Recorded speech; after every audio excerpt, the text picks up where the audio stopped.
Sou um vendedor de raspadinha. Já estou trabalhando com isso desde os 13 anos e agora estou prestes a fazer 40 anos. Eu sirvo um líquido açucarado, tipo um xarope, no gelo, com leite. É a melhor coisa que tem no Caribe. Esse é o Wesley. Todo dia, o Wesley acorda bem cedo para preparar os ingredientes. Todo dia, menos no sábado, é claro. Ele vende raspadinha em Felicity, que fica em Trinidad e Tobago. Mas ele não é um vendedor qualquer. Ele aproveita a chance para conversar e ajudar as pessoas que encontra. Eu acho que é um privilégio trazer esperança aos que não têm esperança, trazer ânimo aos desencorajados, trazer satisfação àqueles que se sentem vazios e trazer vida àqueles que estão morrendo sem Cristo. Felicity é uma comunidade rural simples e, infelizmente, muita gente aqui está com problemas na família ou passando dificuldade. Mas o nosso querido Wesley, que vai pedalando pelas ruas, tocando seu sino, ajuda no que pode. Ele doa comida, roupas, oferece aconselhamento familiar. Teve até uma vez que ele distribuiu raspadinhas grátis para 400 crianças nas escolas da região. Ele faz tudo isso com um objetivo. As pessoas me param na rua e nós oramos ali mesmo. Eu entro na casa delas, lemos algumas palavras de encorajamento da Bíblia e então eu convido elas para irem à igreja. Ele é a melhor pessoa para dar um apoio moral. Nós amamos ele. Wesley é uma ótima pessoa. Normalmente, todo mundo tem um interesse por trás, mas ele não pede nada em troca. Quando eu falo com ele, eu me sinto diferente. Mesmo que no bairro as pessoas sejam de várias religiões diferentes, o Wesley ganhou o respeito de todos.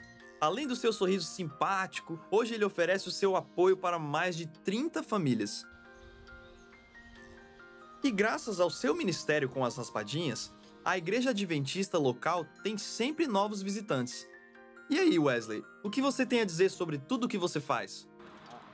Eu quero dizer que eu tenho o melhor trabalho do mundo porque ele me ajuda a conhecer novas pessoas e contar sobre o amor de Jesus.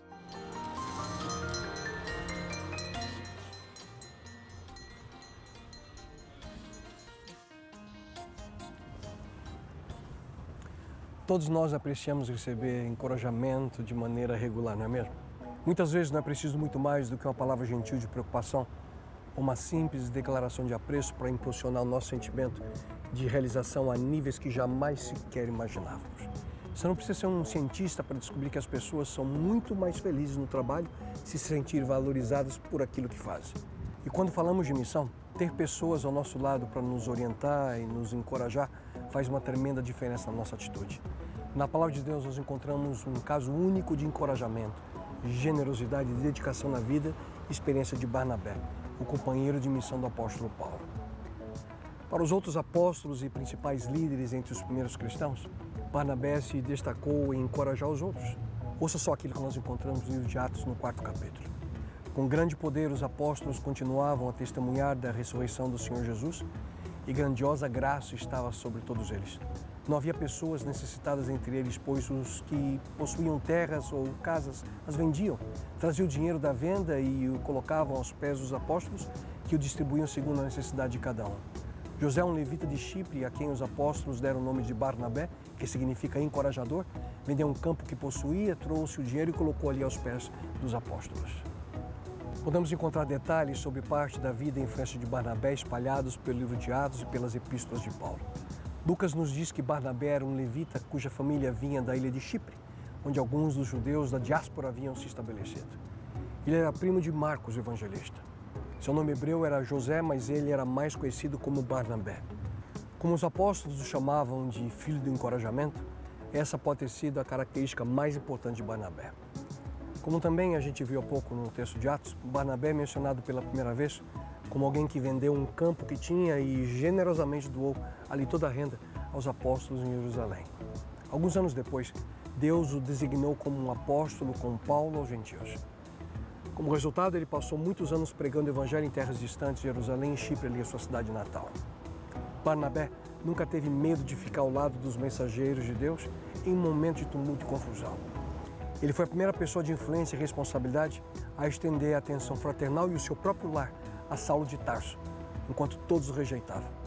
Os discípulos em Jerusalém, que conheciam Saulo apenas como um terrível perseguidor e assassino dos seguidores de Cristo, tinham medo dele. Eles mal podiam acreditar que o temido perseguidor agora havia se convertido. E no momento em que a grande maioria das pessoas se recusaram a aceitar Paulo por medo e suspeita, Barnabé o abraçou e demonstrou grande bondade para com ele. Foi Barnabé que primeiramente introduziu Paulo aos apóstolos para que ele pudesse contar a história da sua conversão milagrosa e como ele havia pregado com poder em Damasco. Pouco tempo depois, quando Paulo alcançou maior projeção e evidência como um dos principais líderes cristãos, Barnabé silenciosamente assume em humildade um papel de apoio ao apóstolo dos gentios. A palavra de Deus apresenta Barnabé como um homem bondoso, perdoador, encorajador e compassivo. Lucas resume seu caráter dessa forma. Ele era um homem bom, cheio do Espírito Santo e de fé, e muitas pessoas foram acrescentadas ao Senhor. Apesar das falhas de Barnabé, não mais ou menos do que as nossas, ele recebeu um elogio maravilhoso inspirado por Deus como exemplo permanente de uma verdadeira testemunha para Deus. Barnabé se sacrificou para ser um instrumento utilizado por Deus para o desenvolvimento dos primeiros passos da Igreja de Deus. Paulo fez menção específica ao fato de que Barnabé voluntariamente empobreceu a si mesmo no interesse da Igreja.